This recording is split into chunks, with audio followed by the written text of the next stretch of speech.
Yo, yo, yo! What up? This is Scoozy back with another episode of Help Me Survive Minecraft. And, behind me are several Endermen. If you remember last time, we were working on our Enderman farm out here in the end. We're several hundred blocks away from the end island, and we have our Enderman farm here. It's very effective.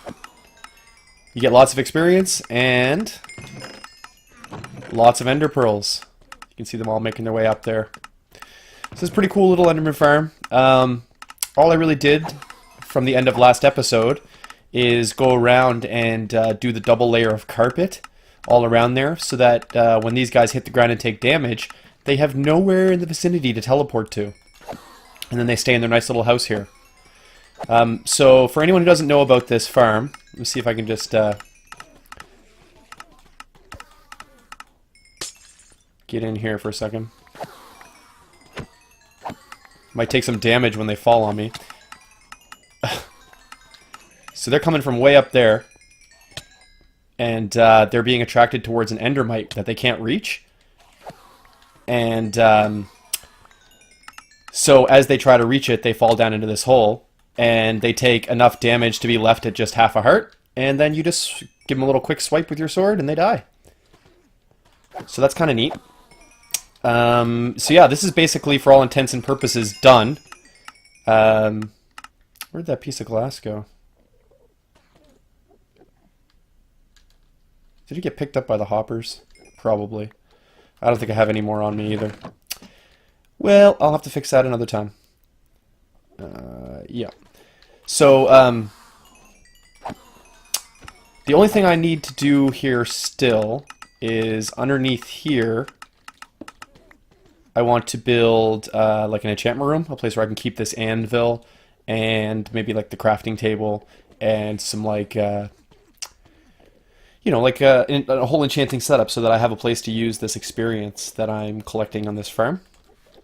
But that's not like super important. It's not really all that necessary at the moment. So for all intents and purposes, this thing is done.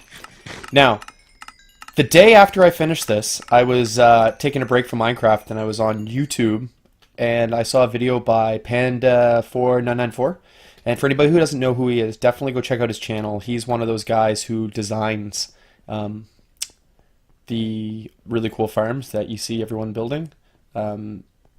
He came up with, I think, like the current version of the AFK fish farm that everyone's using, and he comes up with just all kinds of really cool farms. So I recently discovered that he also dislikes the Enderman, maybe as much as I do, possibly more.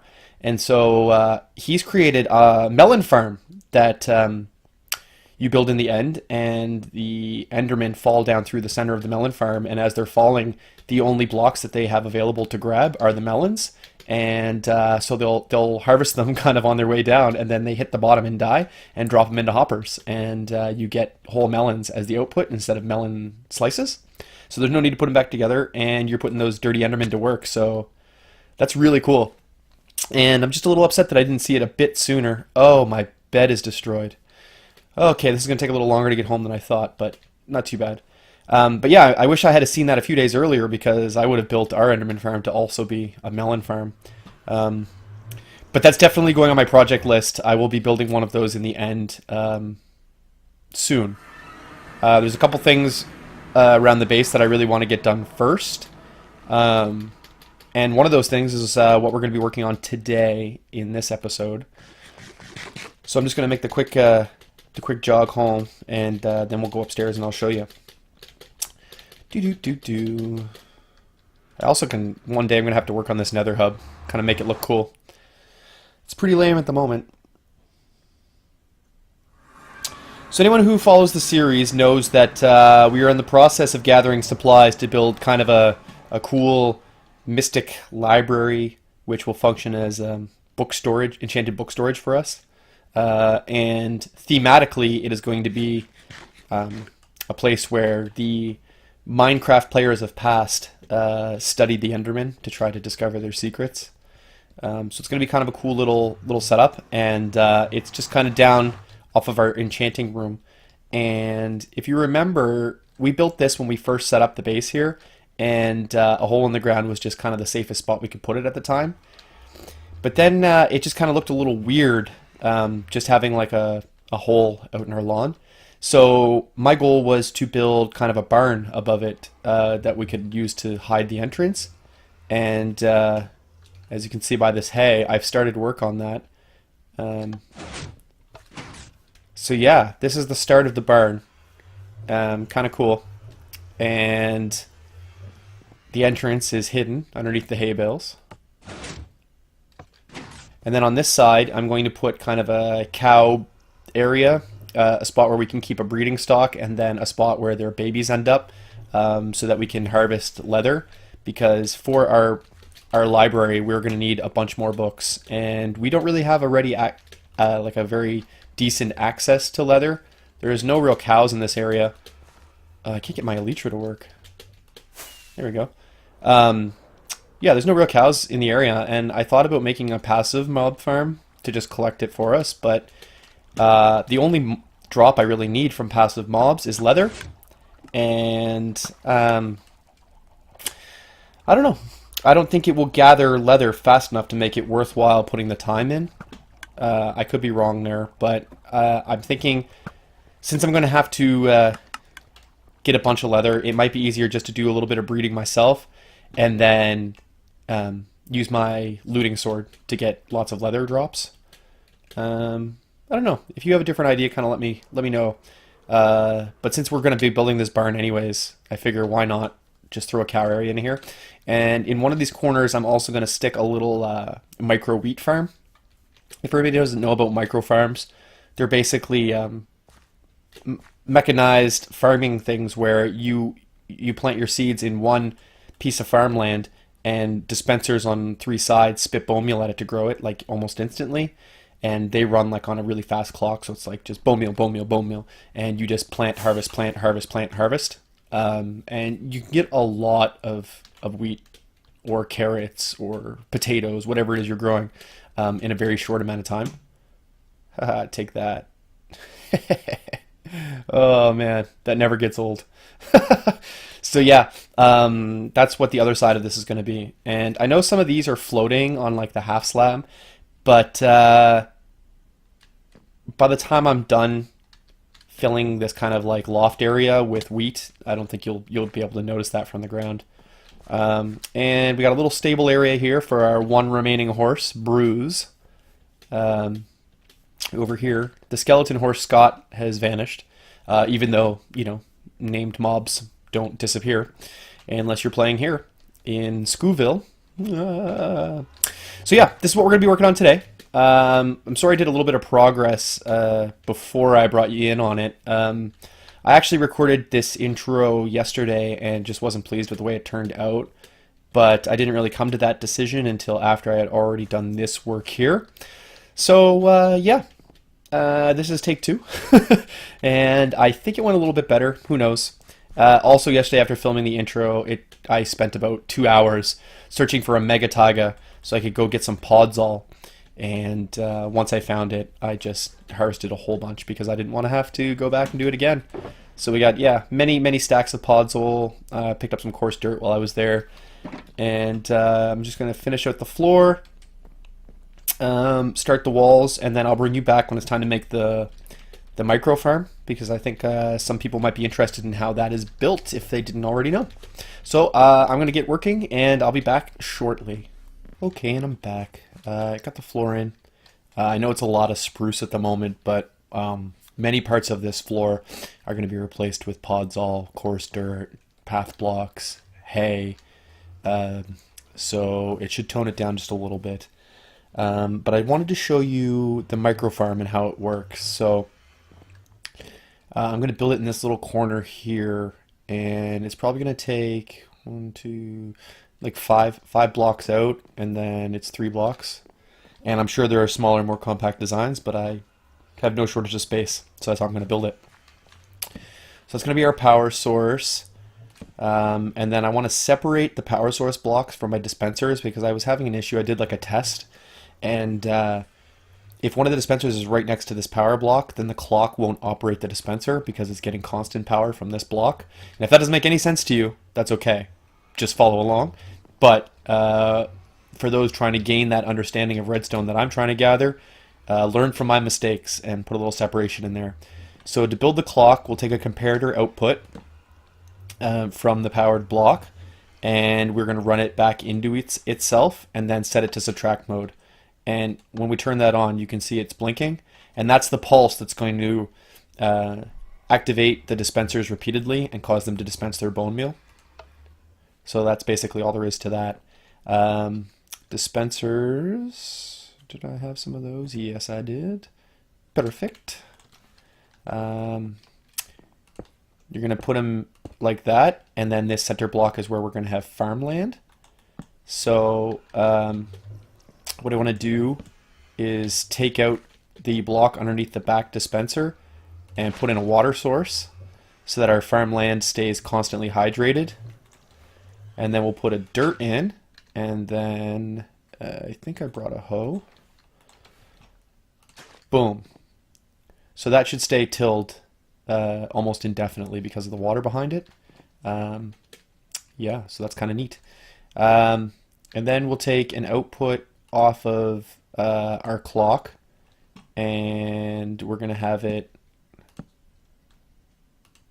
up on the dispenser, and then on each of these blocks. And then I don't know, it probably still will work without this, but I put this block here to prevent this and this redstone from connecting. And that's literally it. That is your microfarm. Everything else is just, you know, making it look fancy. So if you turn it on, it's going to make a racket, but you can see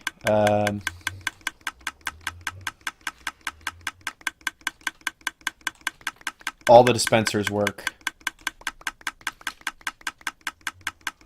So I'm going to turn that off because it's noisy. And then before I'll do the beautifying of this off camera, but I do want to give you just a little, this is how it works, kind of demonstration. So I got seeds in there. I have some bones. I also have a pretty full inventory. I don't know if oh, I did have enough room for all that. Okay, so put 64 in there, 64 in there, 52 in there. That'll be good for now. Now you could turn this on, and it will not dispense bone meal until there's something to actually bone meal, which is kind of a nice feature. Boom, just like that. Right click, left click, right click, left click, right click, left click.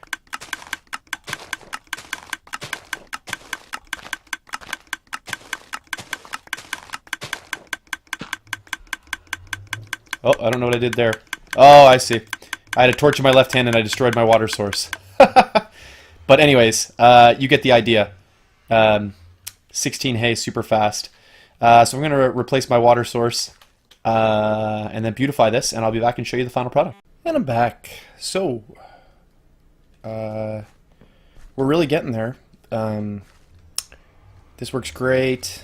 I'll give you a little demo again in a second. I got a bunch more hay bales. We've moved Bruise in to his new home. He's got some water.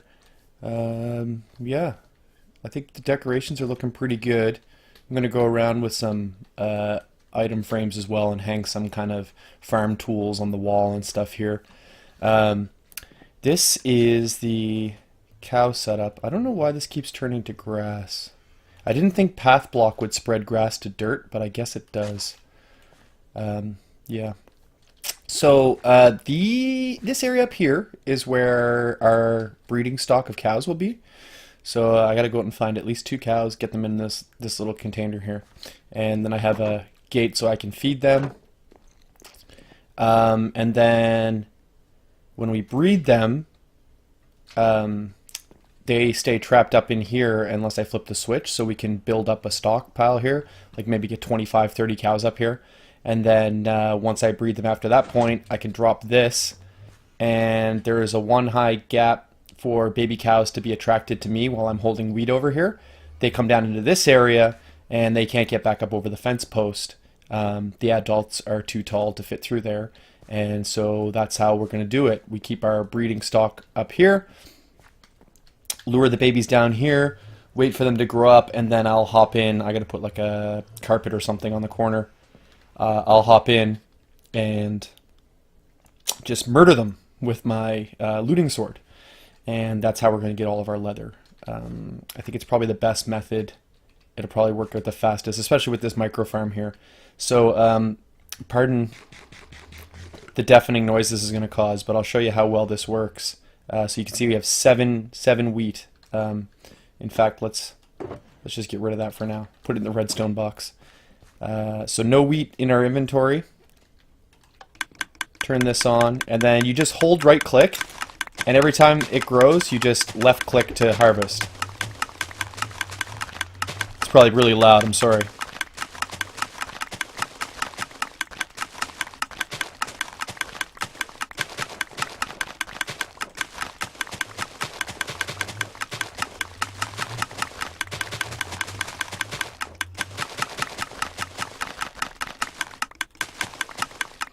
And just like that. You can leave a seed planted in there if you want to make sure that this definitely does not untill. And there we go. Over a stack of wheat in like 30 seconds. So that's pretty good. And that's what we're going to use, obviously, to breed up our cows here. So yeah, I think all that's left to do in here is throw down a couple chests around just for decoration. Make some item frames for the walls to hold like tools like hoes, shovels, that kind of stuff. And then I think this is pretty much done, except for like a little bit of the like structural details, like the roof, and we need to do trim outside here. I'm gonna do like a little bit of work to try to make this barn look less like just a solid wooden box. Yeah, so I don't know. I'm going to peg away at that for a little bit, and then I'll show you what we have done, and we'll try to rustle up some cows. I'm back in a minute. Okay, I'm back. I got a bunch of the interior decorated. I think it's looking pretty good so far. We try to conceal this as much as possible, including the lever. I got tools on the wall and item frames. Over here we got a saddle and some quote-unquote reins for Bruise. Just a chest there. Over here some more tools. Crafting table, another chest. I put some cobwebs up. These cross supports and like miniature supports here. I think it's looking pretty good. And then I was going to put the roof on, and then I thought about it, and we're gonna need to get the cows in here first. So I got a little staircase there, a little janky staircase, and yeah, I guess we'll go try to find some cows. I'm not looking forward to this because I've looked for cows in my area before, and they're not super common. Yeah. So, I don't know. We'll give that a shot, see how it goes. And then, if we succeed and get some cows in there, then we will be all set, ready to go, and we will be able to put a roof on. So, I'm going to go look for some cows, and then I'll be right back.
as you can see, that didn't quite go according to plan.